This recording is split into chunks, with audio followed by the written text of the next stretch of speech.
a really great club, one of the best clubs in the world, and so I think I love football, and if you love football, you love Benfica, and if you have the opportunity to come to a club like Benfica, yeah, of course, it was from the first start, from the first talks with the responsible people, it was in my mind that it could be a very good option for me, and so I really look forward to be part of Benfica now, and to be part of the family, of the culture and everything. So I'm excited to work with them.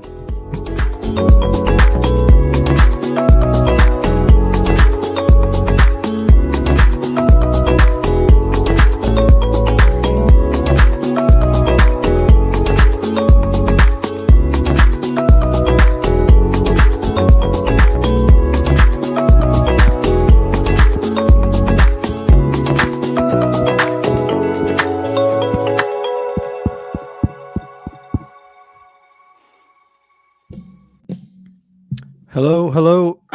Good evening, good afternoon, good morning, depending where you are, where you're listening, where you're watching. Gentlemen, how are we? Can you guys hear me fine? No issues? Jason left us? Everything is good. All good. Good. I'm sure he'll be back. Episode 110, Danish Delight. First episode officially of the new season, with official matches. With me, with you that are watching or listening, as always, myself, Mike, your host. I have Roger Ball, Oscar. I have Bill, and I have Jason. Jay, thanks for joining us. How are you? These guys already introduced themselves. How are you? Hey, boys. What's going on? How's everyone? Good. We started off with a win. We're going to get into the optimistic, pessimistic mindset, see where everyone's at. Para a malta que esteja a ver em português, esteja à vontade de comentar em português na caixa de comentários. Estão à vontade, nós todos percebemos português, podemos abordar as vossas questões, as vossas opiniões. Hoje é o podcast em inglês, amanhã teremos o podcast em português a partir das 21 horas, hora de Portugal. Quarta-feira é o dia do podcast em português, com um painel diferente. Hoje temos o podcast em inglês, mas como disse, estão à vontade de participar na caixa de comentários, que nós iremos abordar as vossas opiniões e questões. Today, we have Benfica 4-1 against Midtjylland, I think is how you say it. We will talk about that game, some standout performances, how you guys are feeling about this first official match under Roger Schmidt, and feeling optimistic, feeling pessimistic, still uncertain. You want to reserve your opinions for a later date. We'll talk about the transfer market, what's left, who's potentially coming, who's potentially going. We'll look ahead to Friday's match, first league game. How are we feeling after today? Do we think we're going to go into the match on Friday with the right mindset? And if we have time, we'll do start, bench, and sell, but that'll be on we'll keep that on the backlog if we have time. Get things started. Benfica 4-1. We started with the same as usual. He's starting, at least he's consistent in terms of what his options are. Lacodimos, Grimaldo, Morato, Otamendi, Gilberto, João Mário, Enzo, Florentino, David Neres, Rafa, Gonçalo Ramos. A hat-trick for Gonçalo Ramos. I'm sure we'll talk at length about that. Rafa got himself an assist. Could have probably had two more. And a goal. Enzo, he could have had a goal. Yeah, he could have had a goal. Enzo got his first goal, first official start in an official competition in Europe, and he bags his first goal. João Mário got an assist, and David Neres got himself 2 assists. Oscar, I'll start with you. What's your take on this game? How are you feeling after that first official 90 minutes? I mean, very optimistic, as I said 4-1 as my result. I guessed it correctly. So I coming into this game, I was feeling like it would have been, we know too little about this team to scare us. That's how I thought about it. I'm like, we're playing at home, a full stadium. I don't see an issue, even if yesterday we had a few scares, like Grimaldo didn't go to practice and Weigl and all that. And I'm like, oh boy, maybe there's something going on where we might lose players last minute before this game. But it wasn't scaring me. I think this is a game that was all ours to win. I was impressed how we pressured almost the whole game. It was a high intensity game from Benfica. Those guys from like after the 10th, 12th minute, it's basically, it was a one-way street. They didn't scare us one bit. I was impressed with Enzo in the midfield. The guy to me is going to be a stud, complete stud. And it's going to be a matter of a year, maybe 2, and we'll get probably 100 million for this guy. It's insane what he does. I was going to say, do you think he has the trajectory of a Ramirez who comes across the pond, spends 1 season at Benfica, and gets purchased? I think so. I think it all depends how far we go in the Champions League, what happens. But I think if we can hold him for 2 years, it'll be a miracle. I think it'll be everybody will be after him next year. If he continues. Obviously, people have slumps, and it depends how he adapts, because right now he's on the high. He comes in, scores the first official game. Like, it can't get any better than that. I was impressed. I had also, I don't know if you guys remember the sell, the sell, keep, whatever. I had Ramos staying, and I thought it was going to be his breakout season. It's penning out. I think he's going to have a phenomenal season if we keep him. He can, in the U21, he was showing things like this, and it was a matter of time for him to start. Like, last year, he had a good season where it came to he hustled, he ran for the other players, but he didn't finish. But this year I think it's a breakout season scoring wise. And João Mario's coming out of his shell. I think he played a phenomenal game. He was in the midfield. Those 3 in the midfield to me are the thing that makes Benfica the motor run, and they played great today. I want to see them against a better competition. I want to see if this continues, but I'm very optimistic.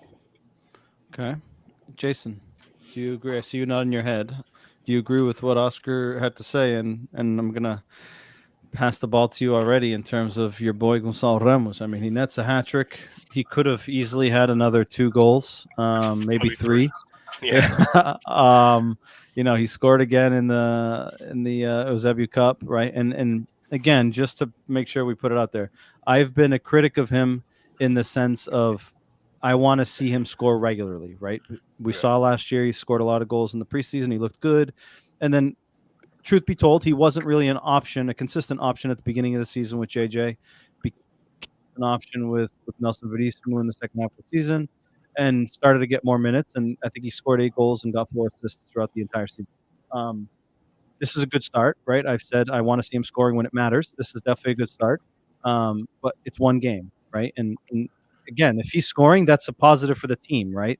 But I'm going to ask you this is, what's your take on this? I know that you mentioned concerns of our strikers, but I'm going to position this question in the sense of, does a performance like this raise his value in the transfer market, right? There's 4 weeks left in the transfer market. There's been rumors that there's clubs out there interested in him. If he starts to really take off in these first couple of games, do we run the risk of, somebody comes in with an amount that we can't turn away? And then does your concern about our strikers then really start to heighten? Yeah, so my concern basically goes with Ramos. If we sell him, then I am going to be worried about it. But only because of, I don't know if Chuck and Rojo can play for the full year, that constant pressure and attacking, like playing defense, like defending up high, like pressing and all that. Yep. Like, I just don't see that happening. But I think he had a great game today. I know he missed a lot of. You probably could have scored like you said another 2 or 3 goals, but I thought overall he played really, really well. I thought Nedes played really well today. He put on a show a couple times during the game. I love the midfield, and I think Enzo Tino. I think that little duo is going to be fantastic for us throughout the whole year. People are talking about making money off of Enzo, but Tino could probably make some money off of as well if he has a great year as well. So we'll just see. It's the first game. It was against a fair team, so it kind of looked like a practice game for us, to be honest. But it was good to get the result, and we got the 4-1 advantage. So just take that to the next game and try to move on. On to Denmark we go. Bill, thoughts on this game? These guys. Bill Jay just mentioned David Neres, who had a pretty good performance, and I'll ask you this question, and then I'll open it up to Jay and Oscar as well. I don't know if you guys have seen it, but I've seen on social media quite a bit. There's divided opinions when it comes to Tino. There's a lot of opinions that a midfield with Tino and João Mario is just short of what a team like Benfica needs.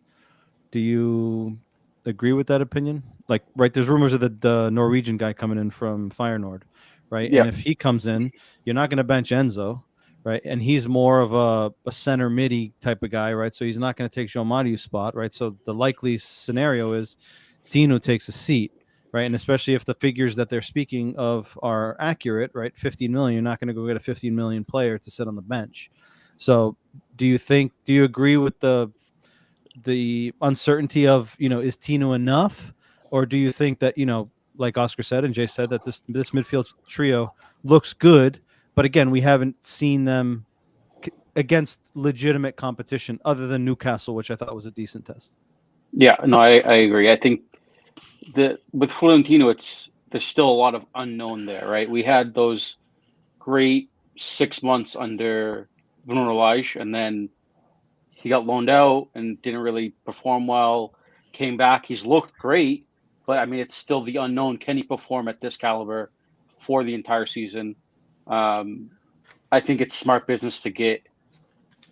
I don't know if it's cover because, like you said, the figures. Like if you're talking that much money, it doesn't sound like a backup option. It sounds like you're bringing him on in to be one of the starting three in the midfield.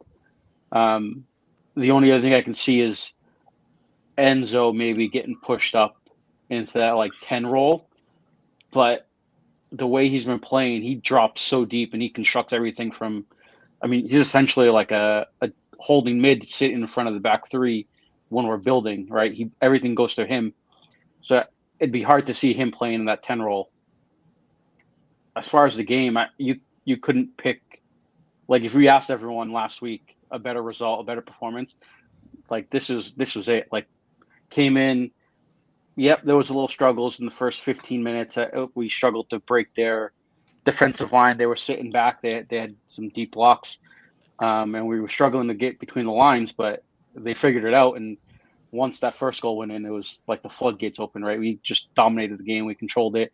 We played at our pace. Whenever we wanted to speed it up and go quick, we were able to do it. Whenever we want to slow it down and kind of just kill the game off, we were able to do it. And I think that's been the last couple of years. Those were the criticisms we had. Like once we got the lead, we never felt comfortable in the lead, right? There was always those shaky moments. And today, granted, it's against, I think they're like third or fourth in their league right now. But when we played against, I mean, this is comparable to some of the Portuguese teams we're going to play throughout the year, and we were shaky at times last year. So seeing us being able to get the lead and control the game and essentially kill it off with precision and going forward, it's good to see. Fair. Oscar, I'm going to ask you the same question. Do you agree with the opinion of that midfield three is not, I guess, strong enough with? Right, let's take Enzo out of the equation, right? Because I think he's obviously the standout in that midfield three. But do you agree with the opinion that a João Mario and a Tino is not that caliber that we need? To me, out of the three, the only player that has something to show or something to prove is Tino, right? I think João Mario is a Euro champion. João Mario started for the Luisão for the majority of this time. Like he's proven himself. He's playing well. So it's not like he's like, it's his new year, whatever. No, he's proven himself and he's playing well. So give him credit. So let him stay on until he's not doing well anymore. Last year he started off well and he fell off the cliff and he started sucking, right? So, but he's playing well. So until he plays bad, let him keep playing. And then it all depends. What happens with Vigo? What happens with the players that made it? What happens to those players that we still have in the squad, right? So getting this guy from where are we getting this guy from? Feyenoord. Like I don't know. First of all, I don't even know how good this guy is to come and compete and take. We talk about money spent. We spent 20 million on Cebolinha, and he sat most of the time on the bench. So it's not first year of Weigl. He sat most time on the bench. Like it's not a no. Weigl came straight into the 11. Right, but then after a while, he sat on the bench. He sat for a little bit. He had a rough.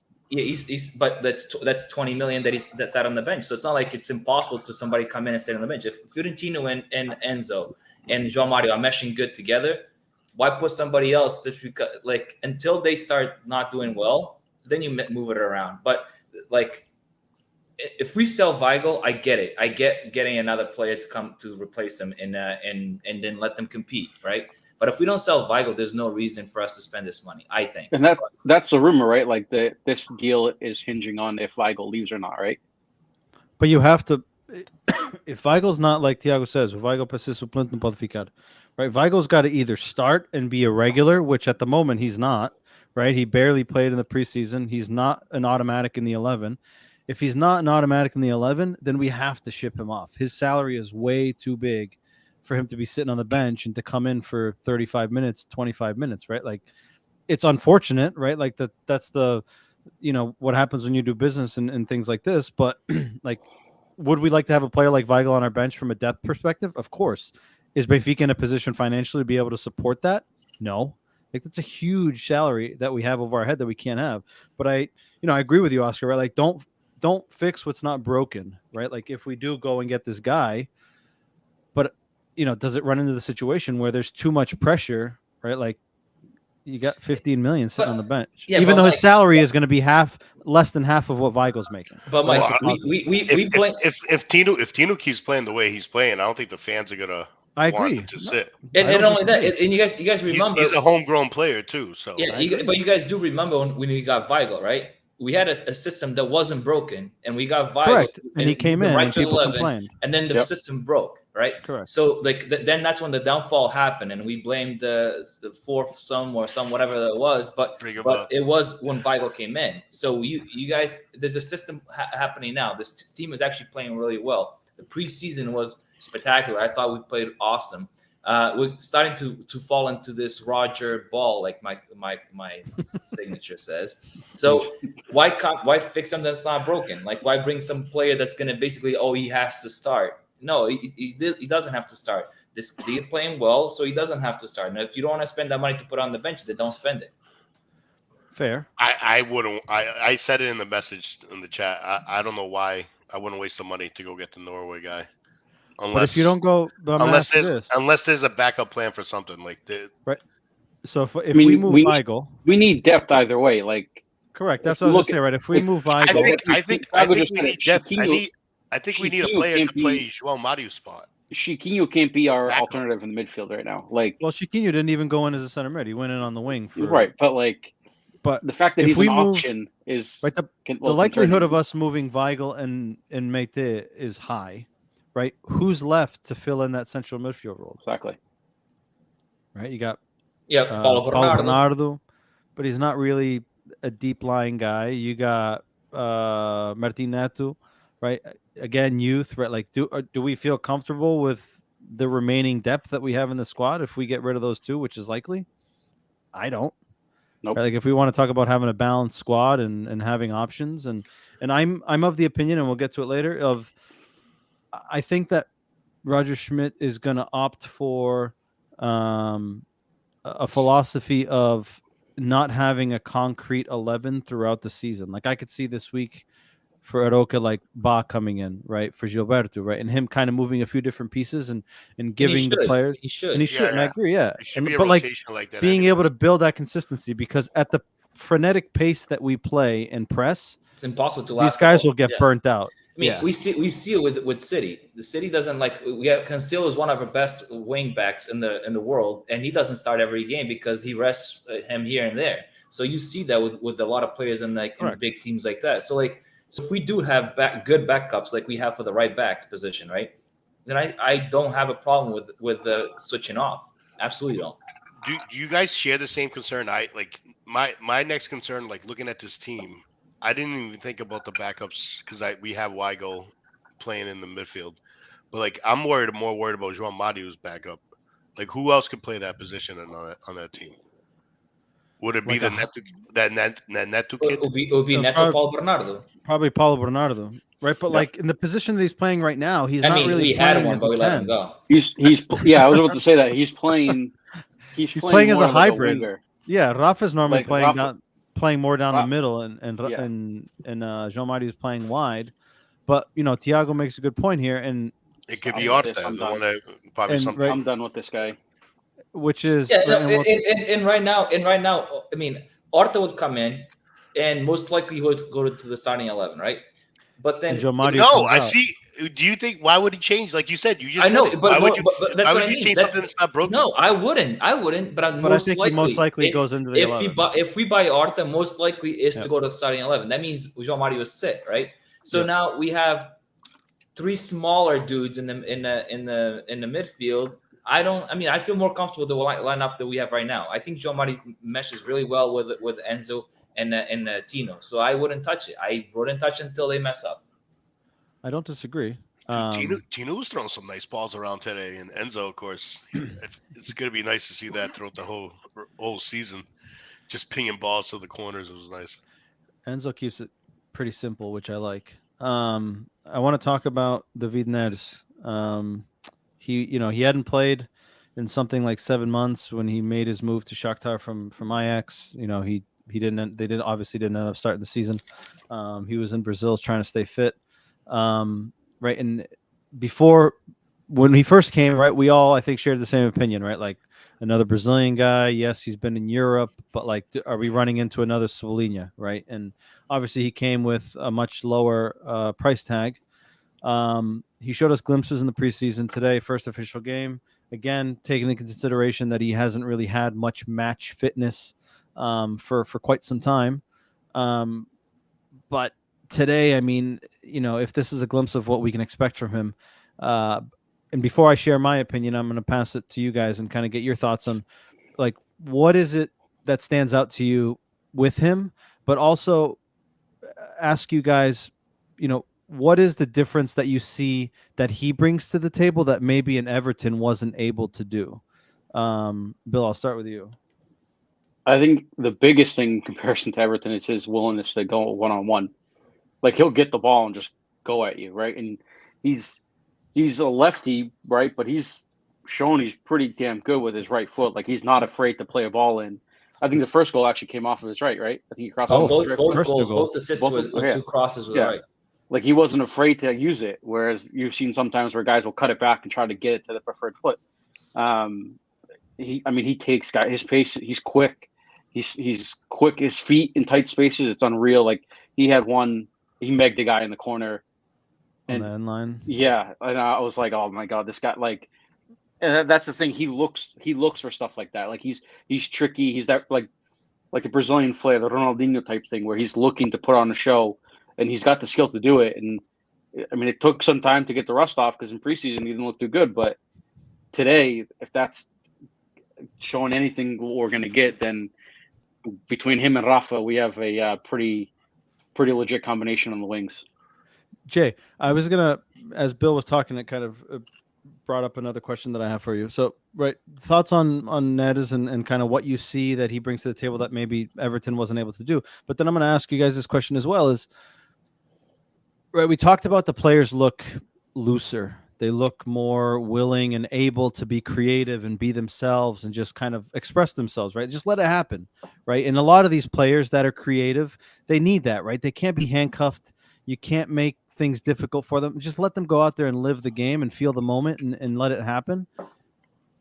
This is a hypothetical question, right? Because obviously we don't know the answer, yes or no.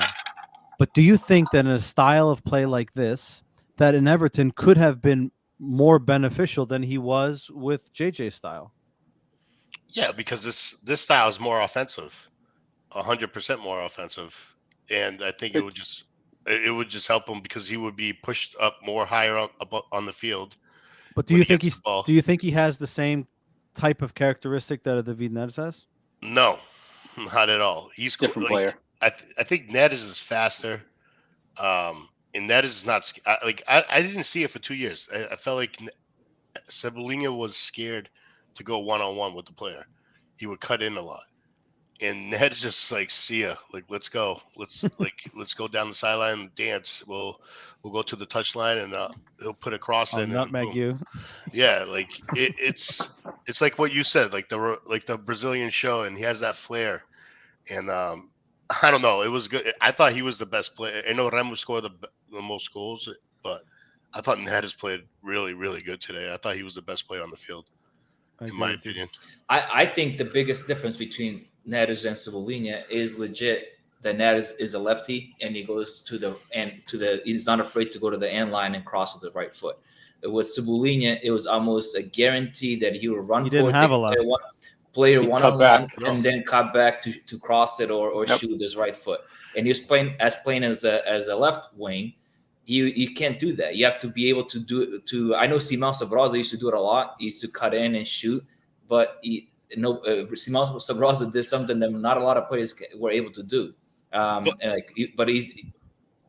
do you think that he could play Roger ball? He could. The only thing is he slows down the game. I agree with that. And right now with the game that we have with Rafa and Neres on the wings, the game is legit 100 miles an hour going forward, right? So we give those long. Cebolinha would probably get to the ball, stop it, come back, pass to the midfield, and slow down the game. And that's something that I'm gonna say it. That's something I was afraid that Pizzi would do too. He would slow down the game to this kind of play that we have in right now. So I like if you want to play a fast-paced game, which high pressure and then attack to the end line. These are the players you want.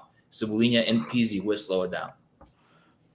I'm going to ask you another question before I change the topic, and Oscar, I'll keep it here with you.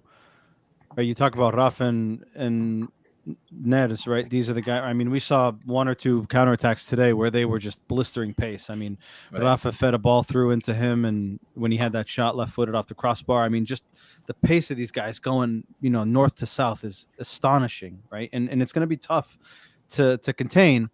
But in 98% of the games in the league, we know what is going to be expected, and it's going to be tough for them to expose this because the teams are going to play in a deep block, right? And there's not going to be as much space in behind. Boa noite, Freitas. Best player on the field was Darwin. Freitas, já é tarde. It's Darwin yeah. Freitas. O Freitas já está com os copos, ainda não foi dormir. 1904. Yeah. CRF. What was I saying? With those two guys, right? And given what they bring to the table, if one of them goes down with an injury, do we have to change our style of play? Who else is going to be able to give us that? And I'll open that to whoever else wants to answer. I can't see anyone. We have Chiquinho that plays wide. He doesn't have that. Gil Diaz doesn't have that. I know, but Diogo Gonçalves, I don't know. He doesn't have that. Yeah, he's still there, but he's not that type of player. I know, right? but he's got the pace. But this is something that it's who you saw.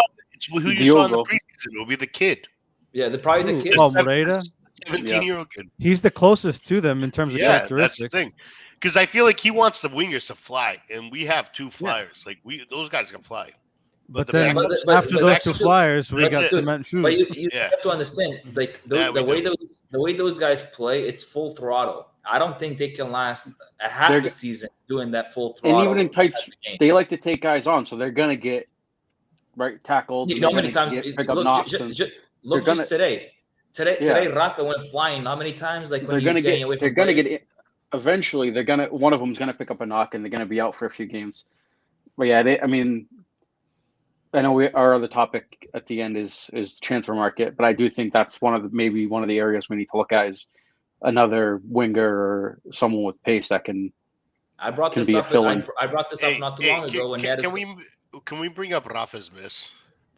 Oh yeah, that was he passed it. Yeah, I don't know why the fuck he passed it. Well, you're right. It's not a miss. Why would it was you a pass miss? That? Why would you pass? he should have shot it, right? My God, you guys are ridiculous! I'm telling you that. Dude, if this was Darwin, all right.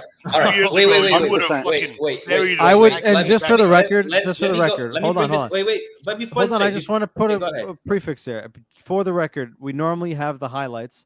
I don't show the highlights for these games because UEFA is very strict with their highlights for their games. So going forward, we'll continue to have domestic competition highlights while we speak, so we can scrutinize and do whatever we want to do. But for European games, we can't, because unfortunately, they'll end up taking the stream down. So, Oscar, to you. All right. So last year, and I believe it was in the Champions League, if I'm not mistaken, with the same scenario where Rafa tries chipping it to the near post, and he could have passed it across, right? And we all that was against Portimonense. What it was? But we all complained, why didn't he pass that? Why didn't he pass that? You could, and I'm like, the guy has a net shoot, right? I'm not upset that he didn't shoot, but last year you guys complained that he shot. So get it. But he didn't shoot today. He didn't shoot. He passed it, but you guys last year complained that he shot. I was with you on Oscar that one. Bill was on your side. side. This one. I know. 100% shoot. Yeah. Today, 100% shoot. 100% shoot. But last year, he didn't do either. They shot. Yeah, but he tried passing it. He tried. It didn't even come out a pass or a shot. But he tried passing it. He tried to do what you guys wanted him to do last year, and now you guys are complaining again. So it's. Don't put me in the boat with these guys, okay? Yeah. I feel like he got caught in between two minds again. Like his decision making in the final third, it's almost like he second guesses himself. Like, okay, I'm gonna pass it. No, I'm gonna shoot. Actually, fuck it, I'm gonna pass it. Right, and then by the time he really decides what he wants to do, it's too late. This one today was another example. He literally had about 5 yards of running where he could have just laid it off. He took 5 yards and then made himself a difficult pass, which at that point he should have just pulled the trigger, right? Yeah. And then he got caught in two minds and made a pass that was terrible. But then if he shot today, dude, right now you guys are going I love Rafa, but I was like, what the fuck? I was like, dude, no, you shoot there. Yeah, you don't pass that. He's not the only one that had a questionable miss today. Gonzalo Ramos had one. We played well. We did. He wants to stop at this. He doesn't want to go. But obviously, we could have easily gone to Denmark with a 5-6 goal cushion, right? But I think I speak for all of us that we are confident that this is PK. Yeah, PK. I don't think it's PK. Why wouldn't it be a PK? I'm questioning why. He shot it, and I feel like Morata didn't really. Then his momentum takes him into more. Like they're both coming, but he shoots it with no obstruction. Go look at the highlights. He slides. Morata slides, does not touch the ball, and then even though the ball's not there anymore, he goes into the guy's leg. That's his momentum's coming in. I don't think it. No, it doesn't touch the ball. He slides in to block. I only saw the replay twice. He misses the ball, and it goes into the guy's leg. Why wouldn't that be a PK? I only saw the replay twice, so my opinion could be skewed. It's to me. I didn't think it was a PK. I'm not a shot off. PK either. He gets a shot off. He gets a shot off, and then his momentum their momentum take them into each other. That's what I thought. It wasn't like he's standing still and Morata comes through him. All right, he gets a shot off, and his momentum takes him into Morata. I have a question. So a goalie comes out. A player is running at the goalie, right? All the player does is kick the ball to the right. It doesn't, no chance of getting it, but it's probably going out of bounds anyways. The goalie sliding, momentum hits the guy's legs. Not a PK? That's different. Oh, it's different. So this analogy would be one-on-one with the goalie slides, forward gets a shot off, and then runs into the goalie. They're both colliding. The goalie didn't touch the ball. I like that gesture. Yeah. In your scenario, he's going away from goal. It's a PK either way. Like, that's a PK. If it was Jesus right now, he would be beating the shit out of you. All right? Look how you talk to me, because when I tell you it's a PK, caralho. I love you, Jesus. That's great. All right. Oh, my God. This fucking guy. Just for everyone to know it. For those of you who aren't watching and just listening, he has an avatar of JJ because he loves him so much. That's like half an hour of Oscar figuring out how to do that. I have one more question here before we move on to MVP and next topic. Oscar mentioned Morata in our group chat. We've seen Morata Otamendi partnership more frequently since Otamendi came back from international duty and integrated with the squad. We obviously saw Antonio Silva. We saw Thiago Araújo a little bit of Vertonghen. We haven't seen João Vitor. Lucas Veríssimo should be back in training by the end of this month. My question to you guys is, who do you see being our regulars, right? Long term, right? Like not next week, not in 2 weeks, but like as the season rolls on, right? And knowing what the capabilities, right? Obviously, João Vitor is an uncertainty, right? I don't know him well enough. From what I've read, people say he's quick, he's technical. he's prone to make mistakes, but his pace allows him to recover and make up for it. But I don't know enough about him to have an opinion. But who do you guys see being our regulars, right? There's also rumors that Otamendi may leave in the January transfer window, right? So do we start to think ahead about that? And there's also talks of, is Vertonghen one of those guys that leaves in this transfer window because, right, he's not going to sit on the bench, and a World Cup coming up, right? Like he wants to go, it's likely his last one, right? Maybe even his last international competition with Belgium, given his age. You know, does he look to go somewhere else where he can play regularly? Can I take this for a second? Yeah, go ahead. All right. Oh, take the show. So this is what I think Benfica is thinking, and this is what I would do if I was in Benfica's place, right? Or Direção. Otamendi is training Morato to be a leader, right? Is basically leading Morato to be what he is, and then Morato is going to lead Lucas to be what Morato is. And I think our center backs going forward is going to be Morato and Lucas Verissimo. With Otamendi, probably like you said, if he leaves in the January market, then he leaves Morato with very, very good hands. Verissimo is a guy that can come in and just plug right in because he's already played and proved that he can do it at Benfica. So when he's healthy and ready to go, I think Verissimo and Morato are going to make a killer duo. And I do believe that Vertonghen as well, he will leave. Okay. Bill, Jay, do you guys agree with that? What do you think about this situation? You guys really think Otamendi is going to leave?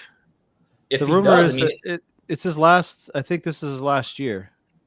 I'm almost positive this is his last year. Would he stay for the whole year? There's rumors that he's going to go to like River Plate or back to Argentina. That's the rumor, and I've heard it and seen it many places. It just makes you wonder, right? Like, why would Benfica have gone to go get João Vitor, right? Like the amount of center backs that we have, and you play in a system of two center backs, right? You got Lucas Verissimo coming back. Although, again, you don't know what he's going to come back and look like. Right. I was just about to say that. Like, I think the long term, I think they would love it to be Morato and Verissimo. But with that knee injury, you have no clue, right? And like, João Vitor might be a good purchase. He could come back and be fine, but he could come back and not be right and continue to have knee injuries. And the João Vitor is that cover just in case. And I agree with Oscar. I think Vertonghen is gone by the end of the month. I think, given, like you said, Mike, the World Cup, and most likely he's like 33, I think. Vertonghen's like 34. He's 34. Yeah, this is 100% his salary's got to be pretty high too, right? His salary's definitely going to be high. I'm sure he's one of the leading. Yeah, and he's 30. Coming up, the World Cup is going to be his last tournament. He's 35. So, he just turned 35 in April. Yeah, so he's. I see him leaving. And not only just his age, but like given the pace that Benfica plays, right, a high line. Right, like even guys like Morato and Otamendi aren't the quickest, right? But they can adapt to it better. Whereas Vertonghen, like, you know, his hinges are a little rusty, right? Like this style of play isn't really conducive to how he's able to perform on the pitch, right? Like he's not quick anymore, right? We talked about it last year, right? Like he's slow, but he reads the game well. He can distribute well, right? But like in a team there where you want to play a high back line, you know, he's basically you're committing suicide at that point if you're playing with him. Okay, Jay, do you want to have anything to add to that? I think it's going to be Verissimo and Otamendi if Otamendi stays. If not, I think it's Morato, like Oscar said. So I can't agree with Oscar. Freita says Verissimo and João Vitor will end up the season. But João Vitor, I mean, they're both righties, right? I mean, we've seen it before. It's happened. Luisão and Garay were probably my two favorite center backs, and they're both righties. But they're both. Verissimo knows that he plays on the right side of the defense, right? Yeah. Vitor, can he adapt to the left side? I mean, I don't know. I never watched him before, so I don't know. The one game that I did see, he played on the right side of the defense. But again, I don't know enough about him to have an opinion. Paulo Corneiro says Otamendi and Lucas Verissimo. Again, if he doesn't leave. I think that's a strong partnership. Yeah, I agree. I think that Lucas Verissimo, though, for this year is such a big unknown. Like we have no clue how this guy's going to come back and how he's going to be. Like if we can get anything out of him, I think it's a plus. But I think coming off of that type of injury, I think this year is one of those like kind of like a rehab year where he's getting back into the string of things, and maybe the second half of the season we might see him back to his normal self.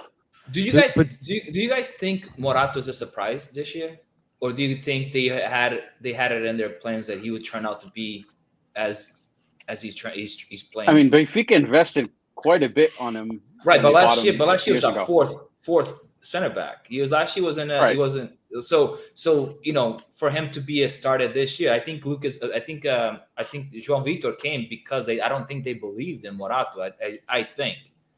But when you like, even though he wasn't one of the first options last year, the games that he did come in, like, he performed pretty well, right? I mean, he got tossed into the deep end against, I believe it was Bayern Munich, right? And we just he scored 5 goals, and he scored 5 goals on. Yeah, but you're fucking talking about Bayern Munich. I mean, the first game at home, he wasn't the center back, right? And he scored, if I'm not mistaken, in Germany. Yeah, he scored on the corner kick, right? So, I mean, he's always shown us glimpses. I agree with you, Oscar. Like, I think he was a pleasant surprise, right, for the coaching staff and how he plays, and maybe it, right, because he's got good feet, right? Like, he gives you the ability to play out the back, and he's able to pick a pass, right? Like, he's composed. Sometimes he takes too much of a risk, but for a team that wants to keep the ball, he gives you that option, right? Like, and he's physical. He's a big guy. I was about to say he's a big guy compared to Verissimo. Verisimo's a little. Smaller, I mean, Verissimo's a big dude, but like they can distribute the ball. Yeah. They can distribute the ball, right? And they have a little bit of pace, right? Whereas Vertonghen can distribute the ball, but he doesn't have pace, right? So like you're kind of losing on that aspect, on that side. But like what's Paulo says here, João Vitor was just there at a good price with the Lucas Verissimo variable, and we took him. But then Antonio Silva showed up. Like, do you think that's what drove it, right? Like, he's a good player, he's highly touted. Price tag's not too bad. Let's take the risk and see how things play out. Or do you think there was a different plan there? No, that sounds plausible. Just because, like I said, the Verissimo, you don't know what you're gonna get, right? So correct. I think when they bought Vitor, it was potentially as a cover to have another option at center back. In case it's a relapse. In case Lucas Verissimo, exactly, either he struggles to get back in, or he gets back in and there's a. And he's only 24. Tweaks it. Right. So, and he tweaks his knee again, and then he's out even longer. So I think that was the mindset with when they looked at João Vitor. And then I agree that Antonio Silva, I think that he fucking came out of nowhere. I don't think everyone was expecting Arouca, which was, I think he just got loaned out. That was what everyone expected because he got he did. Yeah, no, he just got loaned out. Yeah, I think he was the kid everyone expected to be going up to the A team because he was there last year, and instead it's this kid that came out of fucking nowhere. Yeah, it's going to be an interesting battle, but I mean, also somebody else mentioned in one of the Bruno in one of our articles on the website this week mentioned, when was the last time that Benfica had so many choices at the center back position that like give you confidence, right? Like, it's been a while. How long has it been? Right, like normally we have like two. You probably go back to the Luisão, David Luiz era where it's been a long time. We had a bunch like of solid options, right? Like normally you have like 2 good ones, and then after that you start to fall off. Right? I think we have at least 4 solid options here that could, start at any given point. But our issue here with these solid solid options is we need to. They all want to be in 11, especially this year. Correct, but I mean it creates a positive competitiveness, right? And like that's where you start to figure out the mindset of the players, right? Like you want a competitive locker room, and everyone should want to play, and you should show that in training, right? But then you may run into personalities that are like, "Fuck this! I didn't come here to sit on the bench, right? Peace out, right?" And they cause friction. Hopefully, that's not what you run into. But to have that healthy, right, like Gilberto and Ba, right, like that's a healthy competition right there. You got 2 players that at any given point can start, right? If you asked us that, a year and a half ago, maybe we wouldn't have the same feeling about Gilberto, right? But like he's owned his spot, he's made it, right? And now it's his to lose, right? But like you think Ba's not on his heels, like fuck, like why am I not starting and he's starting, right? And there's plenty of fans that are saying the same thing, like why is Ba not in the starting 11, right? And Paulo says, ainda me lembro quando Almeidinhas era central. God, that was a long time ago. E médio centro também. He's helped us out a lot. I think he played. He did holding mid at Porto. That's his natural position. He was a holding midfielder, and then they moved him out wide, and he's played center back. Referencing the quality of centrais, Paulo says, "This is Rodrigo no Dragão." Oh God, bad memories. To close this off, MVP for the game, Bill. Easy choice is Ramos, but I'm gonna give it to Neves. I think everything was going through him. All right, Jay. Nets, 100%. I thought he was the best player on the field. Oscar. I give it to Ramos. Ramos is he was at the right place, right time. He showed up. He finally showed up as a striker role. So I think he did everything right today. You don't need Ramos to touch the ball 100 times a game. We want to touch the ball 5-6 times and score 3 goals. You know, that's all I care from him, and that's what he did. I agree. Yeah, I mean, since I've been critical of him, I'll go with Gonçalo Ramos. You know, he shut me up today. Great. I hope he shuts me up for the rest of the season, and many others who questioned him. Again, I've said I don't think he has that killer instinct. Listen, if he keeps bagging goals, again, I have nothing against him. Hopefully he makes it happen, and him scoring goals means that we're happy here on this podcast, and Benfica's doing well. So one way or another, he'll either play well for us or he'll get sold.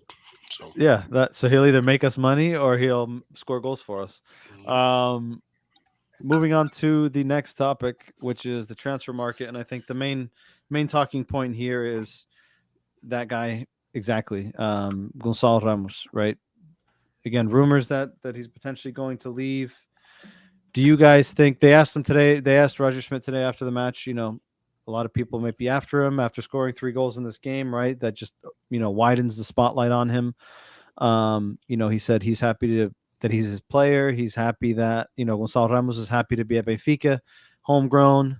Do you think that if Benfica makes it into the Champions League, chupa, Mike. Hoje chupei 3 vezes, foram 3 golos. Yes, you did.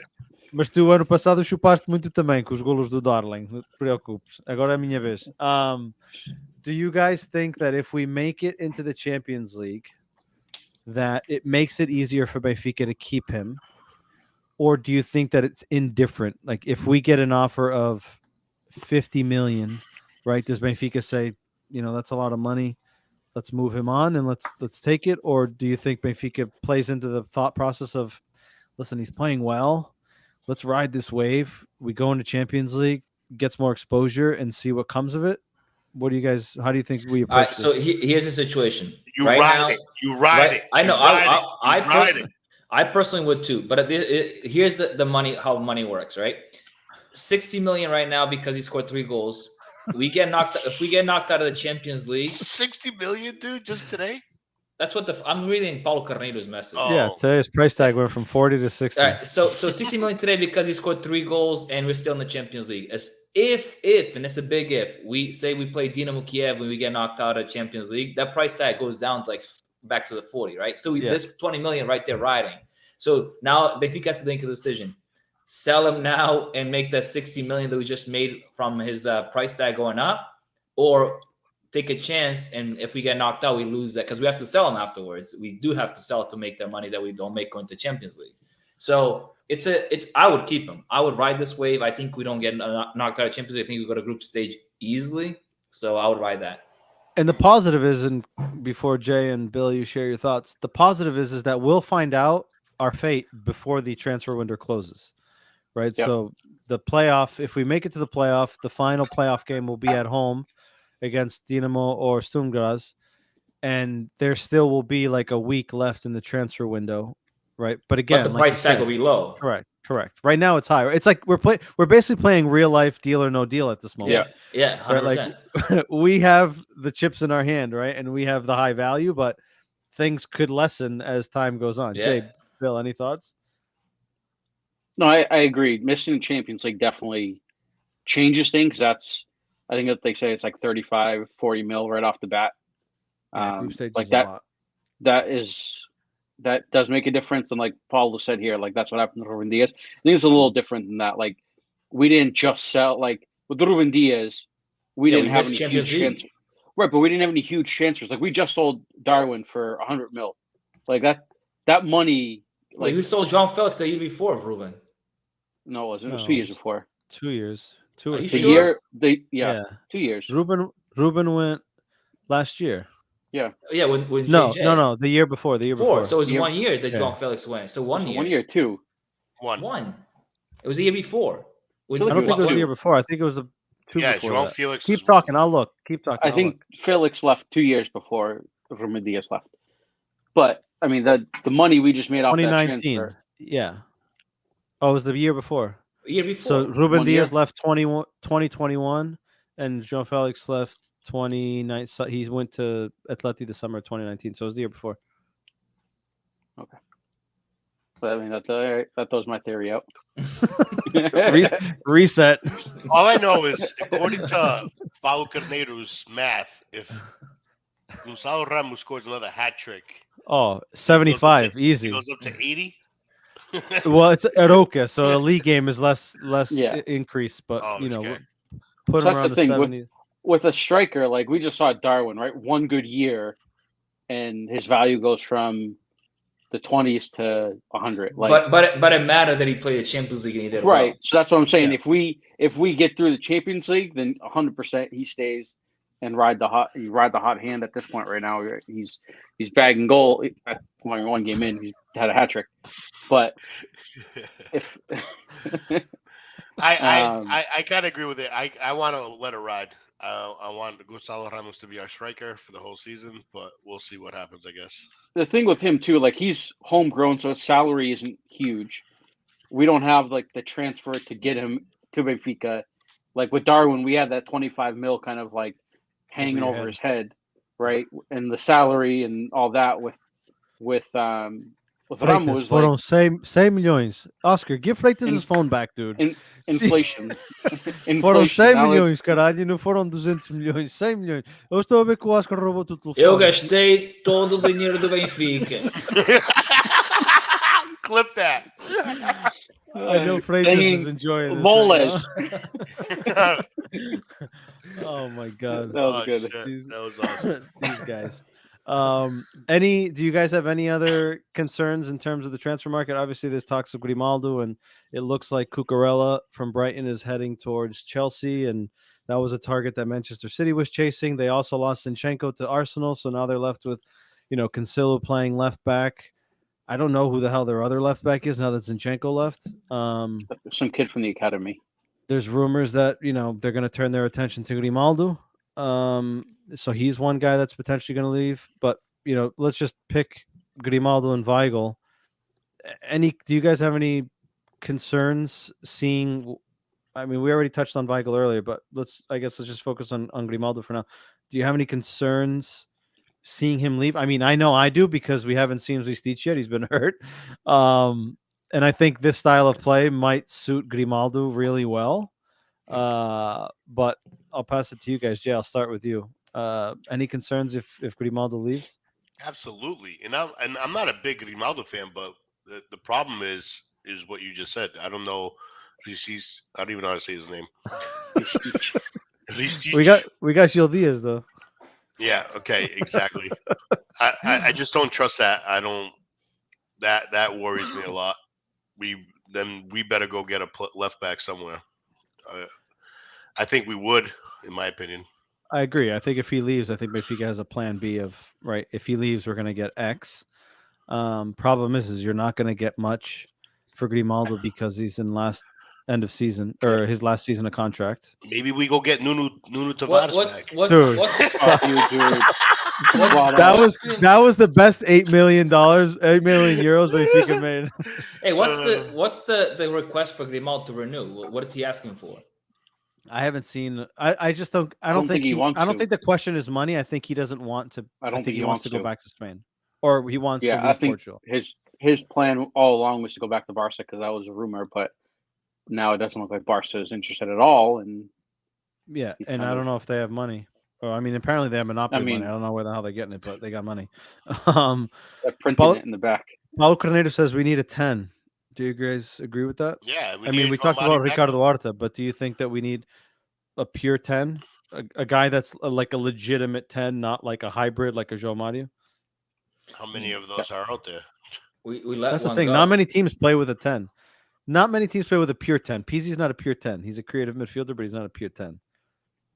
That's the closest thing we had. And yeah, I don't think we need. So that means to Oscar Pizzi's an 8, 9, 10, 11. He 12. He can play defense. Chic Marcelino says our left wing, João Mario and Grimaldo, is super soft defensively.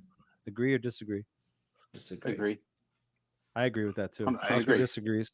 Our biggest concern with Grimaldo has always been his defensive ability. But why Grimaldo can't defend. Why are we putting? I don't get the wing. João Mario is João Mario is essentially João Mario is playing on the left. But Rafa's starting there. They just switch off a lot. Watch if you pay attention to their movements during the game, you rarely see Rafa out wide. He's always in the center. So if that's the case, then I don't want João Mario playing on the wing, to be honest. But that's where he's been playing. And Rafa's basically playing as a hybrid number 10, and they're basically. Have you seen Tank? You don't want João Mario playing on the wing. Have you seen anything wrong these last 6 games? Not really. Not really. Then, honestly, Oscar, I already said I wouldn't change anything. Then don't fix what's not broken, like we've all talked. All right. And why'd you put Oscar out over there on your thing? I was waiting to see how long it would take you. I didn't even notice it. Paul says Rafa is playing like he played at Feirense and Braga. Again, he's playing in a hybrid role. He's playing in a central position. I think he's one of the only ones that has the type of characteristic to be able to float central and wide. It'd just be interesting to see if we bring anyone in and if we keep him in the middle or move him out wide. If we're talking needs, right? Like I think we all agree we need another winger, right? Like if Rafa or Neres go down, we need we're hopeful of Diego, but at the same time, the kid's 17 and you never know what you're going to get from him. So I think we need another option there, and I think we need someone else in the midfield as well. All right. So out of all the things, you know how we had concerns, and Tank said forwards was his concern, and I said wingers was my concern. Wingers is still my concern, and forwards is not a concern. And I think a midfield, like Bill said, is a concern. Just if, and this is only if we sell Weigl and Mate like we're supposed to, or rumors say that we are. If they go. Now, with the players that we have today, the only concern that I have, and it continues to be, is the wingers. In case one of those two wingers goes out, we have a concern there. I still have a concern with left back. Right, but right now, as of right now, we have two. As of right now, or three. Gil Diaz, I'm not comfortable with him playing back there, and Ristich we haven't seen yet, so that's a huge unknown. But yeah, if we were saying one position, as of right now with the squad we have, I would agree with our wingers is probably our biggest concern. I agree. We got 3 weeks left. So again, I think if we make it a Champions League, it makes a huge difference in terms of how more ambitious we can and will be. If we don't, which hopefully is not the case, I think it'll put a hamper on what we do, and it'll really be dependent on who leaves before we bring anyone in. Quickly, Friday we start the season at home against Arouca. A game that's going to be different than what we experienced today. It's going to be a game where Arouca is going to sit deep, right? Typical of most teams in the Portuguese league.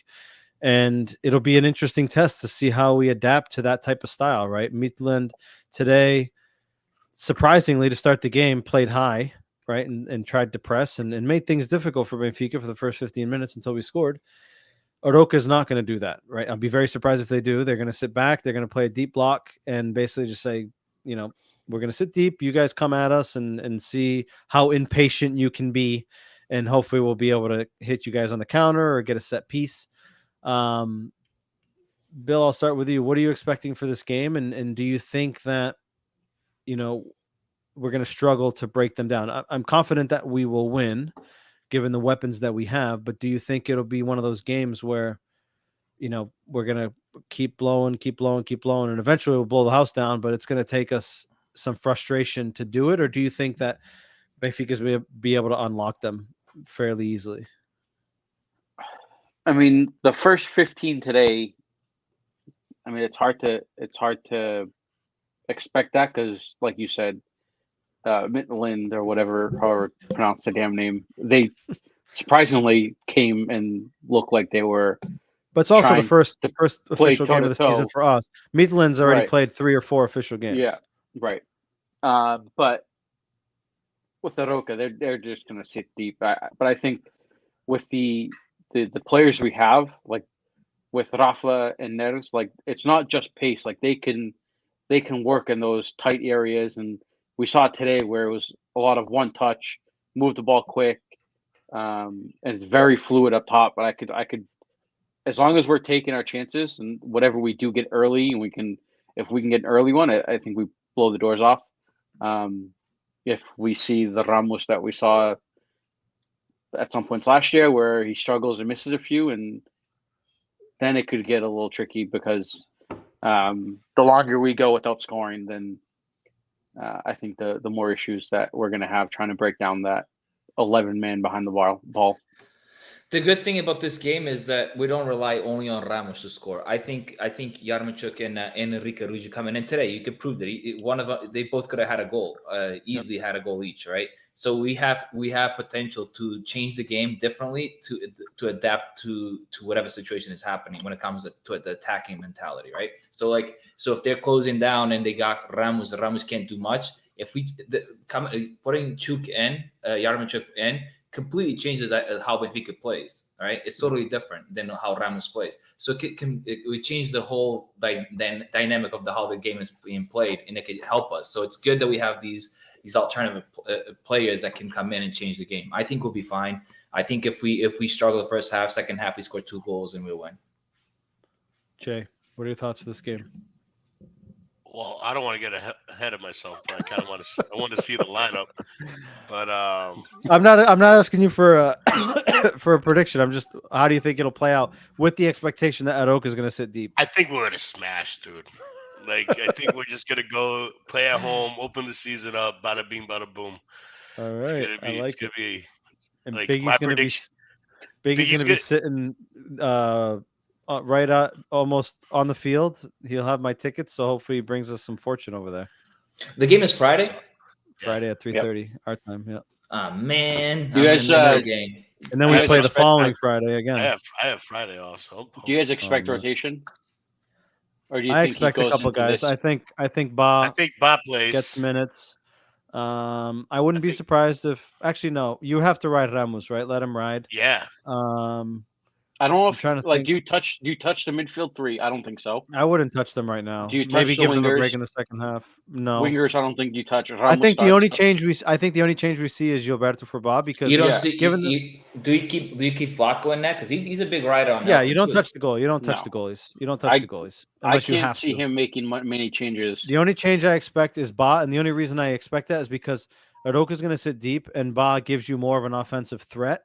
And I think he'll be another piece to unlock a deep block, whereas Gilberto's not as quick. He's not as creative, but he's more solid defensively. And I think that Ba will give us that additional element going forward against a team that sits deep. So my opinion, that's the only change from today's 11 that I see. Jay, Oscar, do you think? I mean, you asked the question, Oscar. Do you think? I mean, I ride the winning team. Jay, put your mic for down. Now. It's just too early to make a lot of changes. I think once you get a few games into the season, then start getting breaks.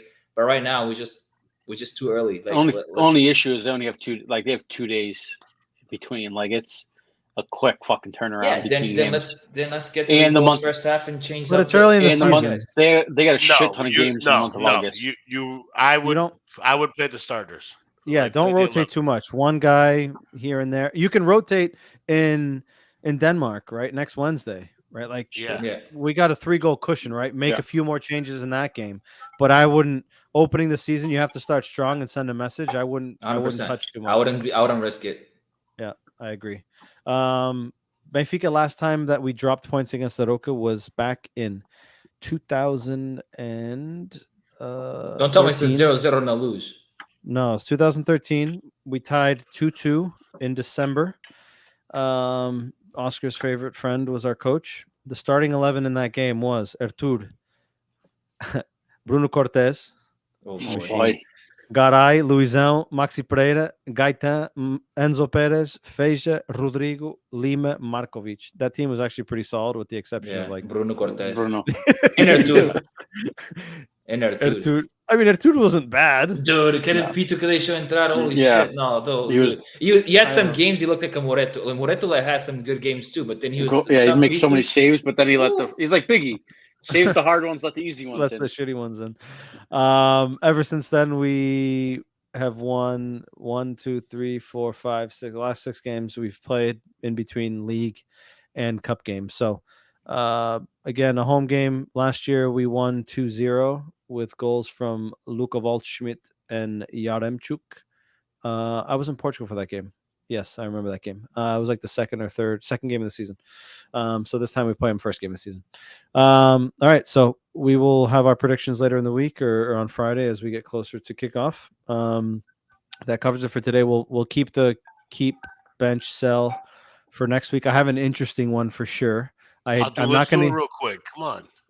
You guys want to do it 5 minutes? All right, let's do it quick. Do it quick. You ready for this one, Oscar? It's funny because Oscar made a reference to it earlier, and it was almost like you knew. Start, bench, sell. Everyone that's watching and listening, give us your thoughts. The options are David Luiz, Garay, and Luisão. Legit. When you said Garay, David Luiz, I'm like, dude, it's like this kid knew what I was gonna say. Can I go? Yeah, go ahead. So wait, it's true. Legit, that's exactly what I had written down. I didn't do it during this. I swear to God, I didn't do it during the podcast. That was what I had written down. And when you mentioned those 3, I'm like, dude, what the hell are the chances of that happening? So, Jay, start, bench, sell. Luisão, Garay, David Luiz. Start Garay, bench Luisão, sell Luiz. What? You sell your boy Luiz? Yeah, I think Garay was a better player for Benfica. Oh, man. I just love David Luiz, how he played. I didn't expect that. I'll tell you that. Yeah. Me neither. Holy shit. I can't believe you just said you're going to sell. Dude, you should record this because I definitely will remind him later. Snip that. Wow. I would. He says, bada bing, bada boom, I'm with Jason Freitas. Vai dormir, Freitas. I like this Freitas guy, dude. I really like him. I got to meet him. You don't want to meet him, guy. He's Ele é maluco. I'm crazy too. Let's have fun. Bill. I'm starting Luisão, benching Garay, and selling David Luiz. Another selling David Luiz, man. I mean, Garay was only at Benfica for what, 2 years? Dude, for me, that goal was nasty. Dude. That goal against Porto was after the Eusebio game. Eusebio died. That for me, like, cements Garay.